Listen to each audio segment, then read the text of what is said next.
आमर प्रत्येक जिले में बर्तमान रिव्यू चली कहीं आम उद्देश्य होमती ठीक भाव में प्रोक्योरमेंट हम धान किणा हम जो थे कि कृषक मान खाता को डायरेक्ट 3100 टଙ୍କା जीव मिडिल मैन केमती लाभ उठेबे ना दलाल मानकर प्रादुर्भाव रहा कटनी छटनी हम ना ये उद्देश्य रे जिला प्रशासन केते प्रस्तुत अच्छी से बाबद रे आज मीटिंग थिला मान्यवर विधायक जगन्नाथ मिश्र मो सहित थिले आउ समस्त अधिकारी माने प्रेजेंट थिले आज बरगढ़ रे प्रोक्योरमेंट काम आरंभ हो जाइए 3टा मिल मु 3टा मंडी रे मुझे स्टार्ट करके आसी तेणु आज प्रोक्योरमेंट काम आरंभ है और 2-3 मास भितर आमर सबु जिले में सरी चाषी मान आज आम देखुलु चाषी मान टोकन आसी पारि नहीं कौन सा व्यवस्था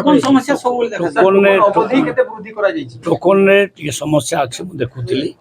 आ चाषी मान सहित आलोचना करिछि किछि लोकंकर धान प्रस्तुत हो जाइछि टोकन आसी नहीं किछि लोकंकर धान प्रस्तुत हो नहीं टोकन आसी जाइछि सेटा आमे मु गला मात्र एठू अधिकारी मान सहित बसबी से विषय आलोचना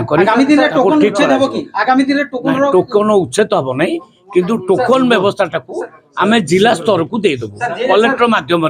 टोकन व्यवस्था एक्स्ट्रा टाइम दि कहीं जदि कौन कृषक दे पारे धान देरी हम ताले 7 दिन पर्यंत से एक्सटेंड करी धान नहीं पारे सीमा मानक अन्य धान अन्य राज्यर धान आम राज्य को न आसापी सीमा मानक सतर्कता अवलंबन कर माने पेट्रोलिंग गाड़ी बुलूची एवं सीसीटीवी कैमेरा विभिन्न जगह लगी नहीं मंडी जी खोलिया कथा फाइनाल खोई नुआ मंडी आउ खोला जोड़ा मंडी मंडी जोठे जोठे ही नहीं ताको आमे मंडीर व्यवस्था करिवु किंतु समय लगे किंतु टेम्परारी मंडीर सब व्यवस्था आम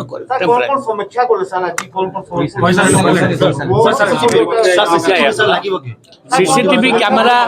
सबू मंडी सीसीटीवी कैमेरा लगे सबू मंडी पीवा पानी व्यवस्था कृषक मान चेयर व्यवस्था बसिया शेड व्यवस्था माने टेम्परारी हो पछे सब व्यवस्था